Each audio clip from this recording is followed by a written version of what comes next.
Hello mga kalangga! So for this video, another mini vlog! So today mga kalangga, samahan nyo kami sa Talisay. Bali ngayong araw mga kalangga ay mag-grocery kami. Kasama ko po ang mga kapatid ko. At sa mga oras na yun, hinihintay ko sila. Kaya naman kumakain muna ako ng paborito kong saging. Paborito ko po kasi ang senyorita mga kalangga. At finally, tapos na si Aling mag-aasikaso, si Hazel na lang. Fast forward mga kalangga, napakatagal mag-intindi ng mga kapatid kong bagulbulan. Charit!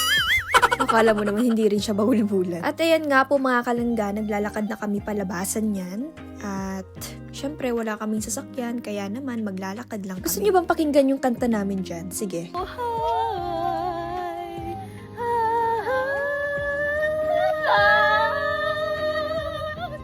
Mami ka.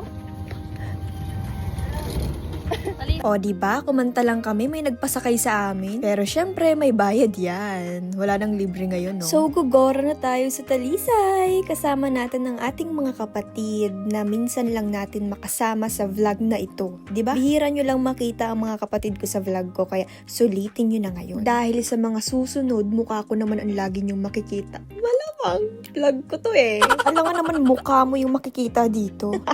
Charot! So, sa mga oras na yan ay patawid na rin po kami kasi natatakot kami. Baka kami masagasaan. Wala kami sa pedestrian line. Dapat nandun tayo para may bayad. At alam niyo ba mga kalangga, napansin ko yung kalangitan, napakaganda. Ay, hindi na gumanda. So, andito na tayo sa RS Mini Mart. Tama ba? RS Mini Mart. Dito lang po yan mga kalangga sa Talisay namin. Bale, na-miss ko nga rin po ditong mag-grocery sa Talisay kasi dati dito po talaga ako nag-grocery. Tapos, dito din po ako nag-grocery nung nag-vlog po ako kay Kuya Alex. Yung mga dinadala natin kapag mag-vlog tayo sa kanila, vlog update ba? So, sa mga oras na yan mga kalangga, nag-uusap pa kami kung ano ba talaga ang bibili namin, kung maanghang ba o hindi. Kaya, pinili lang namin parehas. Para happy ang lahat. Ay, OA. Sorry mga kalangga, medyo tinatamad na ako kasi patulog na ako ngayon. Pero ngayon, nag-voice over pa ako. Di ba galing? Wala lang, share ko lang. Alam niyo ba mga kalangga, syempre hindi niyo pa alam.